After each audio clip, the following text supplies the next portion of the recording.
فأعوذ باللہ من الشیطان الرجیم بسم اللہ الرحمن الرحیم قال اللہ تعالی فی القرآن المجید شہر رمضان الذی انزل فیہ القرآن ھدی للناس وبینات من الھدی والفرقان صدق اللہ مولانا العظیم وبلغنا رسولہ النبی الامی الکریم الرؤوف الرحیم الصلاة والسلام علیک یا رسول اللہ، الصلاة والسلام علیک یا حبیب اللہ، الصلاة والسلام علیک یا رحمۃ للعالمین وعلی آلک واصحابک یا خاتم النبیین۔ اللہ تبارک و تعالی کا لاکھوں کروڑوں بار احسان اور فضل ہے کہ اس نے ہمیں ایک بار پھر رحمتوں بھری برکتوں بھری ساعتیں رمضان المبارک جیسی عطا فرمائی ہیں، اور اللہ تبارک و تعالیٰ کی بارگاہ میں دعا گو ہیں کہ ہم سب کو اور ہر مسلمان کو کثرت کے ساتھ ذکر اور فکر اور عبادات کرنے کی توفیق عطا فرمائے۔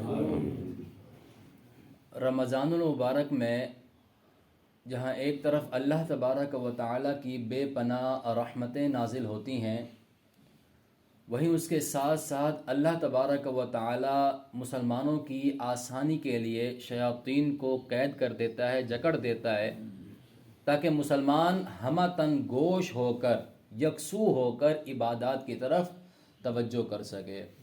اسی وجہ سے رمضان المبارک میں عبادات کا شوق اور ذوق بڑھ جاتا ہے۔ رمضان المبارک کے اندر جو زیادہ اہم عبادات ہیں ان میں سے سب سے اہم روزہ ہے، کہ جس کا ذکر اللہ تبارک و تعالیٰ نے سورہ بقرہ دوسرے سپارے میں ارشاد فرمایا، یا ایھا الذین آمنوا کتب علیکم الصیام کما کتب علی الذین من قبلکم لعلکم تتقون۔ اے ایمان والو، تم پر بالکل اسی طریقے سے روزے فرض کیے گئے ہیں جس طریقے سے تم سے پہلے لوگوں پر فرض کیے گئے تھے۔ اس کی وجہ کیا ہے؟ یعنی کیوں فرض کیے گئے؟ لعلکم تتقون۔ روزہ فرض کرنے کی بنیادی وجہ یہی ہے، سب سے اہم وجہ یہی ہے کہ لعلکم تتقون، کہ تم پرہیزگار بن سکو، تم تقوی اختیار کر سکو، تم اللہ تبارک و تعالیٰ کی حلال کردہ چیزوں کو جو روزے کی حالت میں چھوڑ دیتے ہو، کھانا پینا یہ سب حلال ہے، لیکن اللہ کے کہنے پر تو تم چھوڑ دیتے ہو تاکہ تمہاری پریکٹس ہو سکے، تمہاری عادت بن سکے، تو اللہ تبارک و تعالیٰ کا حکم پورا سال جب بھی آئے گا تو تم حرام چیزوں کو بھی چھوڑنے کی عادت بن جاؤ گے۔ اس لیے لعلکم تتقون، روزے کا بنیادی مقصد تقوی اور پرہیزگاری ہے۔ روزے کا بنیادی مقصد اللہ تبارک و تعالیٰ کے سامنے سربہ سجود ہونا ہے۔ روزے کا بنیادی مقصد سر تسلیم خم کرنا ہے، یعنی اللہ تعالیٰ نے فرما دیا تم نے روزہ رکھا ہوا ہے، پانی نہیں پینا، چاہے کتنی پیاس لگی ہوئی ہے، بندہ نہیں پیتا، چاہے اکیلا بھی ہو، کوئی نہ بھی دیکھ رہا ہو تب بھی نہیں پیتا۔ اللہ نے فرمایا کہ حلال کھانے بھی نہیں کھانا، بندہ نہیں کھاتا، بندہ اجتناب کرتا ہے۔ تو اس طریقے سے جب بندے نے حلال چیزوں کو چھوڑا، اللہ کا حکم آ گیا، سر تسلیم خم کر لیا، سر جھکا لیا، یا اللہ جیسا تیرا حکم ویسا ہم کریں گے۔ اسی طریقے سے بندے کو پورا سال یہی ذہن نشین کرنا چاہیے کہ جب اللہ کا حکم آ گیا اس کے بعد نہ اپنے دل کی ماننی ہے نہ اپنے دماغ کی ماننی ہے، بلکہ جہاں اللہ رسول کا فرمان آ جائے وہاں پر سر تسلیم خم کر لینا ہے۔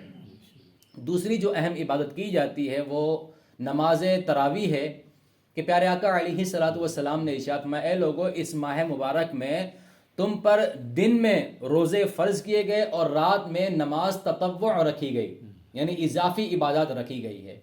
اسی وجہ سے پیارے آقا علیہ الصلوۃ والسلام تراویح کبھی نہیں چھوڑا کرتے تھے۔ رات کی نماز سے مراد تراویح کی نماز ہے، پیارے آقا علیہ الصلوۃ والسلام کبھی ترک نہیں فرماتے تھے۔ ہاں، امت پر کہیں فرض نہ ہو جائے تو حضور نے جماعت ترک کر دی تھی۔ جماعت کو حضور نے پورا سال نہیں پڑھایا، لیکن حضور نے تراویح نہیں چھوڑی۔ اسی وجہ سے تراویح کی جو جماعت ہے وہ سنت علی الکفایہ ہے، یعنی علاقے میں سے کسی ایک مسجد میں ایسا ہونا ضروری ہے کہ جماعت کے ساتھ لوگ تراویح پڑھیں۔ اس کے علاوہ ہر شخص پر لازم نہیں کہ وہ جماعت کے ساتھ ہی پڑھیں، اگر کوئی شخص نہیں پڑھ سکا تو وہ گھر میں پڑھ لے۔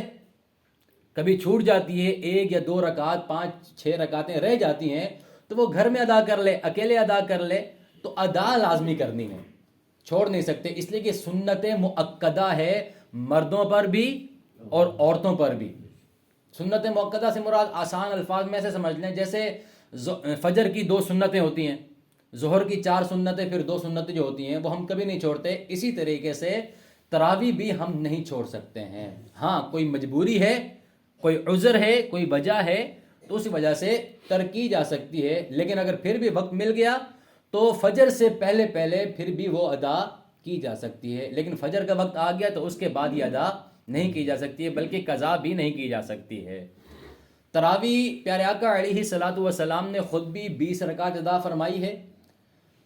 صدیق اکبر رضی اللہ تعالیٰ عنہ کے زمانے میں بھی جو باقاعدہ جماعت نہیں ہوتی تھی اس پر بھی 20 رکعت پڑھی جاتی تھی، اور حضرت عمر فاروق رضی اللہ تعالیٰ عنہ نے جو جماعت کا اہتمام کروایا تھا وہ بھی 20 رکعت ہی تھی۔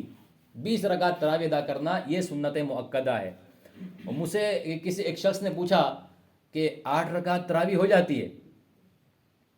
میں نے کہا ہو جاتی ہے، لیکن 12 پھر بھی رہ جاتی ہیں۔ 8 تو ہو جاتی ہیں لیکن 12 رہ جاتی ہیں، 20 ہی پڑھنا ضروری ہے، 20 پڑھنا سنت مؤکدہ ہے۔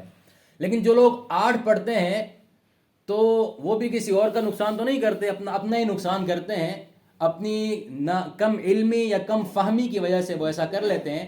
حالانکہ جس بنیاد پر 8 رکعت پڑھی جاتی ہے وہ حدیث بخاری شریف کی حدیث ہے، بالکل واضح حدیث ہے۔ وہ پیارے آقا حضرت عائشہ رضی اللہ تعالیٰ عنہ روایت فرماتی ہیں کہ پیارے آقا علیہ الصلوۃ والسلام پورا سال 8 رکعت نماز پڑھا کرتے تھے۔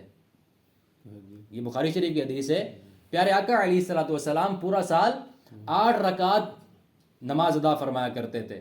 تو پیارے آقا علیہ الصلوۃ والسلام کی جو 8 رکعت ہے یہ تہجد کی رکعتیں ہیں۔ تہجد میں 8 رکعت پڑھنا سنت ہے۔ اللہ کے رسول صلی اللہ تعالی علیہ وسلم، یہ بھی بخاری کی حدیث ہے، حضور 11 رکعت نماز پڑھا کرتے تھے تہجد میں۔ تو 11 اس طرح ہوتی تھی کہ 8 رکعت تہجد اور 3 رکعت وتر حضور ادا فرمایا کرتے تھے۔ وتر ویسے بھی جو بندہ تہجد میں جاگ سکتا ہے اور اس کی عادت ہے تو اس کے لیے بہتر یہی ہے کہ وہ رات کو وتر نہ پڑھے بلکہ تہجد کے ساتھ وتر ادا کرے۔ لیکن جس بندے کی عادت نہیں ہے تہجد میں اٹھنے کی، اس کے لیے بہتر یہ ہے کہ وہ رات کو ہی پڑھ لے۔ ان 2 حدیثوں میں آپ غور کریں تو پیارے آقا علیہ الصلوۃ والسلام جو پورا سال 8 رکعت پڑھتے تھے وہ تہجد کی ہوتی تھی۔ لوگوں نے اس کو 8 رکعت تراویح سمجھ لیا، حالانکہ یہ کم فہمی ہے، سمجھ نہ سکے۔ حقیقت میں پیارے آقا علیہ الصلوۃ والسلام 20 رکعت ہی پڑھا کرتے تھے۔ اور حضرت عمر نے جو جماعت شروع کروائی تھی حضرت ابی ابن کعب رضی اللہ تعالیٰ عنہ کی امامت کے اندر، وہ بھی 20 رکعت ہی پڑھایا کرتے تھے۔ اس پر امت کا اجماع ہے۔ تراویح کے بعد جو تیسرا نمبر آتا ہے جو اہم عبادت کی جاتی ہے وہ ہے قرآن مجید فرقان حمید کی تلاوت۔ اس کا ذکر بھی اللہ تبارک و تعالیٰ نے رمضان المبارک کے ذکر کے فوراً بعد ہی ذکر کیا۔ شہر رمضان الذی انزل فیہ القرآن، تمہارے پاس نہایت ہی بابرکت مہینہ رمضان آنے والا ہے۔ کون سا رمضان؟ اس کی شان کیا ہے؟ انزل فیہ القرآن۔ اس کی شان یہ ہے کہ اس ماہ مبارک کے اندر قرآن کو نازل کیا گیا ہے۔ اس ماہ مبارک کے اندر اللہ تبارک و تعالیٰ نے اپنے کلام کو نازل فرمایا ہے۔ اس لیے اسی وجہ سے مسلمان کثرت کے ساتھ اس میں قرآن مجید فرقان حمید کی تلاوت بھی کرتے ہیں اور کرتے بھی رہنا چاہیے۔ لیکن سب سے بہتر یہ ہے کہ قرآن مجید کی تلاوت کے ساتھ ساتھ اس کے تراجیم پر بھی غور و فکر، اس کے معانی پر بھی توجہ لازمی کرنی چاہیے۔ اس کا یہ بھی انکار نہیں ہے، بہت سے لوگ انکار کر دیتے ہیں کہ نہیں جی ترجمہ کے ساتھ نہیں پڑھو گے تو کوئی فائدہ نہیں ہے۔ حالانکہ ایسا نہیں ہے۔ کریم آقا علیہ الصلوۃ والسلام نے صرف قرآن پاک پڑھنا بغیر ترجمے کے، صرف الفاظ پڑھتے رہنا، جس کو قرات کرنا کہتے ہیں، صرف قرات کرنے کے بھی فضائل حضور نے خود بیان کیے ہیں۔ پیارے آقا علیہ الصلوۃ والسلام نے ارشاد، تم میں سے جو شخص ایک لفظ پڑھتا ہے اللہ تبارک و تعالیٰ اس کو 30 نیکیاں دیتا ہے۔